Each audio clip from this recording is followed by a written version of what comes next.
bonsoir. Avant d'aborder l'inculpation de Jean-Claude Gaudin, le président de la région Provence-Alpes-Côte d'Azur, à Grasse pour escroquerie dans le cadre de l'affaire Saint-Sené, et l'Europe, Valérie Giscard d'Estaing est ce soir notre invitée, les Jeux Olympiques et une image qui restera, celle de Marie-Josée Pérec, radieuse sur la plus haute marche du podium, remise de médaille du 400 mètres dames il y a une heure, une médaille qui apaise un peu les plaies d'un athlétisme français en plein désarroi. La presse rivalise de superlatifs pour saluer l'exploit de cette athlète. La France attendait depuis 24 ans, depuis Colette Besson, la divine, l'ange noir, la fille aux semelles de vent qui confirme. Elle quitte le sprint pour s'attaquer au demi-fond et courra le 800 mètres dans 4 ans à Atlanta. Tout de suite, nous rejoignons Jean-Philippe Guillain à Barcelone où la France affronte la Suède en handball demi-finale. Jean-Philippe ? Oui, eh bien Anne, la mi-temps vient tout juste d'être sifflée. La Suède mène d'un but, 11-10. La Suède, c'est tout simplement les champions du monde en titre. Eh bien la France, elle n'a rien à perdre. La France, elle a battu l'Espagne, l'Allemagne, la Roumanie, l'Égypte. Et donc en deuxième mi-temps, elle est tout à fait capable, sur ce que l'on vient de voir, d'accrocher les Suédois. Et pourquoi pas, pour sa première participation à des Jeux Olympiques, eh bien la France est capable de jouer la finale. Alors ce match est très serré, les Suédois sont très physiques. Donc à la mi-temps, la Suède mène d'un but, 11-10, Anne. Merci Jean-Philippe. Jean-Philippe Gatien, en tennis de table, a manqué, lui, la plus haute marche de ce podium olympique. Il a perdu la finale contre un Suédois, Waldner, nettement dominé sur un score de 3-0. Mais le lot de consolation n'est pas négligeable, une médaille d'argent. Dominique Champeau. Waldner, le Suédois, possède le palmarès le plus solide du petit monde du tennis de table. Et ce sont sans doute ces références impressionnantes, ajoutées à l'importance de l'enjeu olympique, qui dans la première manche paralysèrent Jean-Philippe Gatien. Waldner, n'ayant montré aucune faiblesse, l'emportait logiquement 21-10. Mené 6-1 au début de la deuxième manche, Gatien allait néanmoins refaire surface et retrouver un peu de confiance pour surmonter son handicap et même prendre un léger avantage. Mais une fois encore, grâce à son service, Waldner imposait sa solidité, mais aussi sa vivacité pour s'imposer 21-18. La troisième manche allait être encore plus indécise et Gatien, menant 14-10, y avait eu sa chance. Mais une fois encore, Jan Waldner allait s'avérer d'une efficacité à toute épreuve. Gatien subissait l'assaut et battu 25-23, restait sur sa déception sans avoir pu aller au bout de sa belle aventure olympique. C'est une belle aventure, effectivement. Je crois que je pourrais éventuellement en profiter dans les jours prochains. Pour l'instant, ce qui est d'actualité, c'est la déception, bien évidemment, après cette finale perdue. Je crois que c'était un match pas facile, bien évidemment. J'ai eu quelques occasions, notamment dans le troisième, que j'ai pas pu concrétiser. C'est dommage parce que en ayant pris le troisième, il y aurait pu avoir quelques possibilités par la suite. Pas de Français à l'arrivée de la finale du 400 mètres haies, mais un record du monde battu par l'Américain Kevin Young en 46 secondes et 78 centièmes. Il efface le record de Moses. Il est le premier homme sous la barre des 47 secondes dans cette discipline. Stéphane Diagana, qui a battu son record de France en 48 secondes et 13 centièmes, est quatrième. Je vous le disais en ouvrant ce journal, un nouvel homme politique est en France sous le coup d'une inculpation. C'est Jean-Claude Gaudin, le président de la région PACA, qui est sorti du bureau du juge d'instruction de Grasse sous le coup d'une inculpation dans le cadre de l'affaire Saint-Sené pour escroquerie. Jean-Claude Gaudin, serein mais en colère, assume. Isabelle Thomas. Inculpé ce matin d'escroquerie par création d'emplois fictifs, Jean-Claude Gaudin a tenu cet après-midi, au cours d'une conférence de presse, à mettre les choses au point. Les électeurs ont tranché le 22 mars. Les conseillers régionaux ont confirmé leur vote en ma faveur le 27 mars. Je n'ai pas l'intention de démissionner. Convoqué ce matin chez le juge Murciano, Jean-Claude Gaudin tient à s'y rendre sans ses avocats et a annoncé lui-même son inculpation sur les marches du palais de justice. Il se dit indigné mais pas surpris. De fait, son inculpation est une suite logique à la procédure entamée en décembre dernier contre son directeur de cabinet, Claude Bertrand. Celui-ci avait recruté pour le conseil régional un étrange vacataire, Fernand Saint-Sené, payé 12 000 francs par mois sans fonction réelle. En fait, Saint-Sené, ancien patron de boîte de nuit, membre de l'UDF, endossait à ses heures un faux uniforme de police ou de chargé de mission auprès de Jean-Claude Gaudin.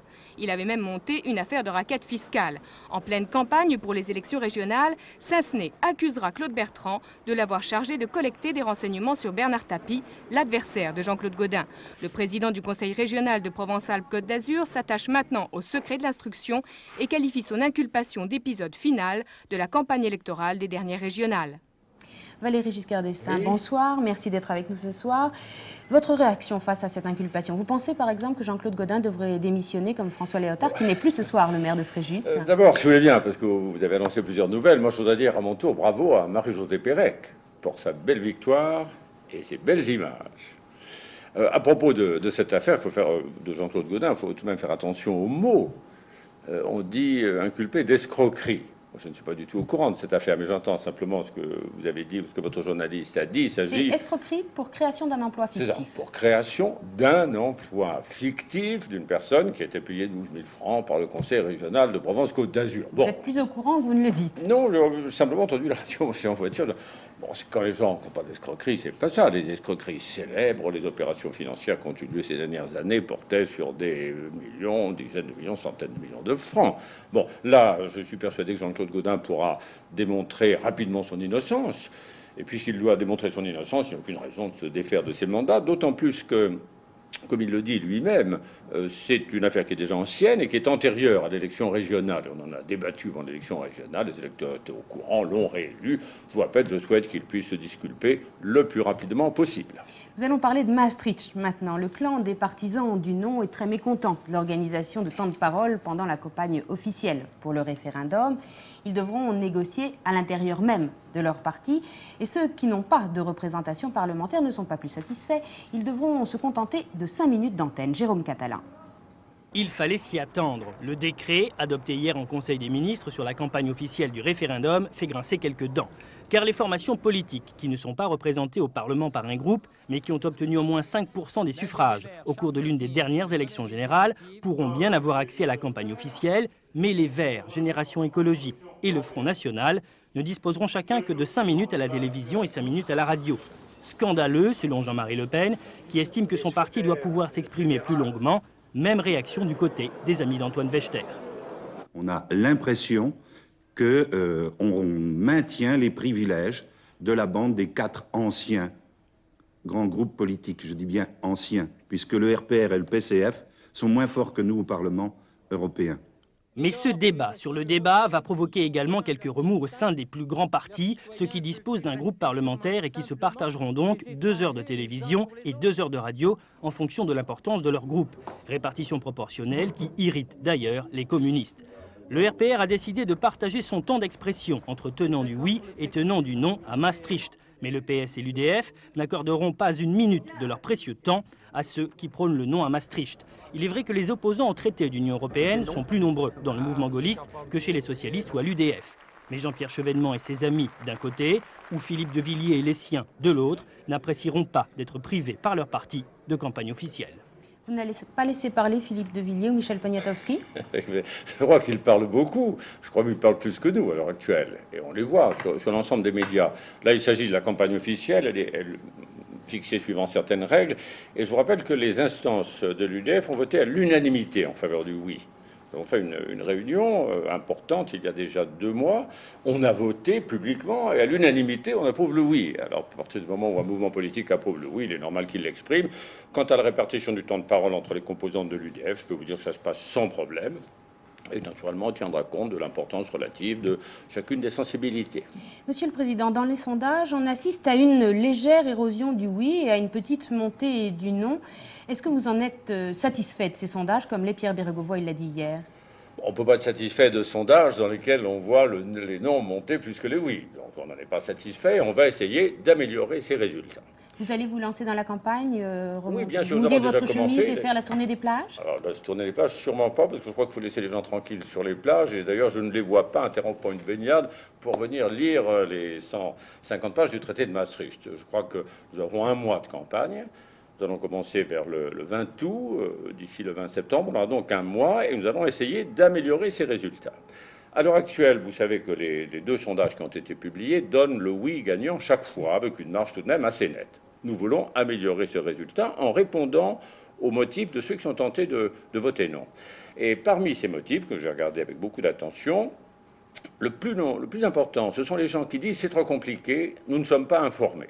Eh bien, nous allons les informer directement et dans notre campagne, nous ferons des réunions, sous des formes d'ailleurs peut-être un peu nouvelles, pas nécessairement les meetings classiques, Et chaque fois, nous traiterons un des sujets d'inquiétude des Françaises et des Français. Par exemple, la bureaucratie bruxelloise, pour leur montrer que Maastricht la limite, et que donc si on dit oui à Maastricht, on limite la bureaucratie bruxelloise, répondre aux inquiétudes de ceux qui ont peur pour eux, par exemple les ouvriers qui ont peur pour leur pouvoir d'achat, les retraités qui ont peur pour leur pension. Alors pas du tout, dans le traité de Maastricht, il n'y a rien qui mette en danger votre pouvoir d'achat, vos pensions, etc. Monsieur le Président, il y a eu un autre sujet de polémique très récent sur les effets de l'union économique et monétaire. Les gens ont peur avec Maastricht de voir augmenter le chômage et diminuer la croissance. Est-ce que vous pensez, comme le gouvernement et les socialistes, que Maastricht est un pas en avant pour l'économie française? C'est-à-dire, il faut être tout à fait précis, il ne faut pas raconter des histoires à l'opinion publique, surtout quand elle a à se prononcer sur un sujet qui est important et qui va l'engager pour longtemps. Qu'est-ce qu'a fait apparaître cette étude? C'est que le traité de Maastricht, lorsqu'il sera complètement mis en application, se traduira par une augmentation de l'activité en Europe et donc par une diminution du chômage. Si on prend la perspective, je dirais, historique, quelques années, et d'ailleurs c'est tout à fait naturel, un grand espace économique grandira plus vite et donc aura moins de chômeurs. Donc ça, c'est le résultat à long terme, moyen terme, long terme. Il faut arriver à cette situation. Et à l'heure actuelle, nous avons plusieurs pays en Europe qui sont en situation de déséquilibre. Je prendrai le cas de nos voisins sympathiques, les Italiens. Le déficit budgétaire italien représente 10% de leur PIB. Vous savez que nous sommes nous-mêmes entre 2 et 3%. Alors naturellement, puisqu'on va avoir une politique commune, il faut que chacun mette de l'ordre dans ses affaires. Et en mettant de l'ordre, ça impose à différents pays un effort, en effet, de remise en ordre. Pour la France, il n'y a pas de conséquences directes. Mais naturellement, si les Italiens sont obligés de remettre en ordre leurs affaires, dans une certaine mesure, les Allemands aussi, ça veut dire que chez eux, il y aura un ralentissement de la croissance, et donc, puisque nous sommes solidaires, que nous vendons chez eux, ça aura un effet indirect pour nous. Mais la vérité, c'est que ça n'est pas comme ça qu'il faut raisonner. La situation italienne, de toute façon, devra être corrigée. On ne peut pas garder 10% de déficit budgétaire indéfiniment. Et ou bien ils le feront d'accord avec nous, la correction, et donc c'est Maastricht, ou bien ils prendront d'autres mesures et qui ne nous seront pas plus favorables. Et vous savez bien que le risque à ce moment-là, c'est la dévaluation de leur monnaie, qui nous mettra dans une situation tout aussi difficile, et même d'après les calculs du Fonds monétaire, 2 fois plus difficile. Monsieur le Président, nous allons passer au dossier étranger avec la Bosnie, légère accalmie à Sarajevo, où, paradoxe, pour une ville assiégée et bombardée, des réfugiés, ils étaient une centaine, sont arrivés et venus de leur campagne. La pression internationale reste diplomatique, souvent brouillée même par les contradictions de politique intérieure de chaque pays, mais elle se fait de plus en plus forte et les Yougoslaves, maintenant, éprouvent le besoin de se justifier. Jean-Marc Pitt. Visite guidée d'un camp exemplaire. Le Premier ministre serbe Milan Panic a réfuté aujourd'hui l'existence de camps de concentration en Serbie ou au Monténégro. Afin de prouver ses dires, il a guidé les caméras au milieu de réfugiés musulmans, apparemment bien traités. Il n'a pas nié de la même façon l'existence de camps dans les zones tenues par des Serbes en Bosnie, se contentant de réaffirmer qu'il n'avait aucun contrôle sur les autorités locales de ces régions. Aujourd'hui, pour le Vatican, l'existence de ces camps ne fait plus de doute. Des nouvelles plus que sûres ont incité le pape à encourager le droit et le devoir d'ingérence des pays européens et des Nations Unies pour arrêter la Serbie. Aux États-Unis, Bill Clinton, le candidat démocrate aux prochaines élections présidentielles, envisageait hier l'usage de la force militaire, une éventualité que le président George Bush continue de refuser. Le secrétaire général des Nations Unies exhorte quant à lui les Européens à en faire un peu plus. Il a sollicité de la conférence sur la sécurité et la coopération en Europe une participation au contrôle des armes lourdes en Bosnie. En Grande-Bretagne, Mme Thatcher prône l'intervention. John Major, son successeur, s'y oppose. À ce jour en France, l'intervention n'a pas trouvé beaucoup de voix. Pour Elisabeth Guigou, toutes les parties belligérantes sont probablement coupables et il faut les amener à se soumettre au même contrôle. La communauté européenne se contente également d'exigences verbales. Elle réclame un accès immédiat et sans condition aux camps de détention. Monsieur le Président, la classe politique française est étrangement silencieuse face à ce drame. Pourquoi ? Je ne crois pas. Je crois que beaucoup d'hommes politiques français sont allés sur place, notamment chez nous, Jean-François Deniau s'est rendu à plusieurs reprises en Bosnie-Herzégovine, et on prend des positions. Mais naturellement, l'opposition n'est pas au pouvoir. Donc ce qui compte, c'est les décisions, et ce n'est pas l'expression ou les discours. Alors est-ce que vous pensez qu'il faut intervenir militairement en Bosnie ? J'écoutais les réponses là. Il faut agir en Bosnie. Et je pense pour ma part que cette passivité devant des massacres à notre porte, ça n'est pas acceptable. Une fois qu'on a dit ça, naturellement, ça ne veut pas dire qu'il faut envahir la Yougoslavie. Ce n'est pas comme ça qu'il faut agir. Mais il faut agir. Et en particulier, il faut empêcher les formes sophistiqués de massacre, les tirs d'artillerie, l'usage des armes modernes, et on a des moyens de le faire. Une fois qu'on a dit ça, c'est au gouvernement d'agir. Mais si nous avions des responsabilités en France ou en Europe à l'heure actuelle, je serais de ceux qui prôneraient l'action. Merci, Monsieur le Président. Reprise du bras de fer entre l'Irak et l'ONU, Bagdad annonce qu'elle n'autorisera pas la nouvelle mission des Nations Unies attendue demain à entrer dans les ministères. Pour les États-Unis qui rejettent cette décision, toutes les options restent possibles. D'un drame l'autre, 200 enfants qui meurent de faim chaque jour à Mogadiscio, une situation aussi terrible que le Biafra décrite par Bernard Kouchner. C'est la Somalie en pleine famine. La guerre empêche la distribution de l'aide humanitaire et l'ONU envisage le recours aux militaires pour protéger son acheminement. Xavier Baudin-Hulin.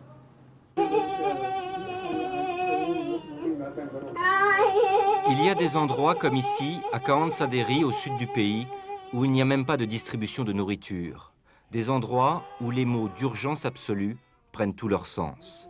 Oui, 2 millions de Somaliens sont menacés de mort imminente, famine. Il y a des endroits où l'aide s'organise. Plus de 30 associations humanitaires travaillent actuellement en Somalie pour que ce pays ne devienne pas un immense mouroir. Mais voilà, faut-il encore que l'aide arrive aux populations. Exemple ici, pour protéger mardi à Mogadiscio, le déchargement du bateau français et ses 20 000 tonnes d'aide alimentaire, sous l'œil de Bernard Kouchner, les associations humanitaires ont dû engager à leurs frais 2000 hommes en armes, une sorte de raquette pour éviter les pillages. Situation de guerre civile depuis 19 mois, mais aussi anarchie, comme l'a constaté un médecin rentré ce matin. Pour 1 kilo d'ail, vous êtes obligé de payer 10 fois plus cher pour votre sécurité. Où va l'efficacité? C'est vrai, il y en a besoin, on s'en sert, c'est utile, mais à un degré nettement inférieur à ce qu'on pourrait espérer. Face aux bandes armées, protéger les convois est devenu une priorité. La mission de l'ONU arrivée sur place envisage une action militaire avec des casques bleus. Mais certains Somaliens y sont opposés. De la nourriture, mais pas d'ingérence, criaient des manifestants devant Bernard Kouchner. La Somalie aux Somaliens, peut-être, mais pour quels Somaliens? De nouvelles inculpations après la catastrophe de Furiani, celle de l'ancien directeur de cabinet du préfet de Haute-Corse et celle du directeur départemental de l'équipement. 3 mois après le drame, 14 personnes sont désormais inculpées. Le chauffeur d'Anthony Tanouri, inculpé de vol, Jean-Claude Chapelle, 28 ans, aurait volé les 4 toiles de maître le week-end dernier dans la villa du milliardaire franco-libanais. Il a été arrêté. Il aurait agi avec des complices. RMO, numéro 5 du travail temporaire en France, 600 employés permanents et 12 000 intérimaires placés en liquidation judiciaire cet après-midi par le tribunal de commerce de Grenoble. Pour terminer, l'hommage du showbiz à Michel Berger, enterré ce matin au cimetière Montmartre à Paris. La cérémonie était très sobre. Jacques Garnier. L'adieu émouvant à un faiseur d'étoiles. Depuis 9 h ce matin, plus d'1 millier de personnes étaient massées silencieuses le long de l'avenue qui conduit au cimetière de Montmartre. Des personnalités du monde politique, et tous, les uns avec les autres, ceux du métier de la chanson et du spectacle, sont venus dire adieu à celui qui leur avait donné une chanson ou accordé son amitié.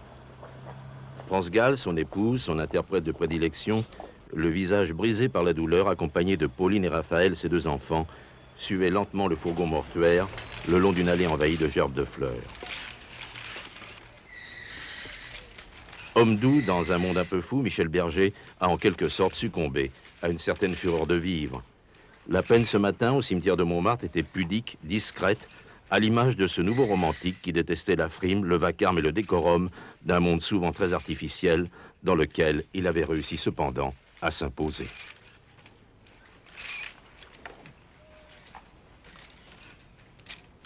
Pour terminer, les rapports du tiercé écarté quinté, on va les voir tout de suite. Le tiercé 7, 10 et 3 rapportent un peu plus de 2 000 francs dans l'ordre. Le quarté, il faut ajouter le 6, un peu plus de 20 000 francs dans l'ordre. Et pour le quinté, avec le 2, 142 687 francs. Tout de suite, la météo complète de Michel Touré.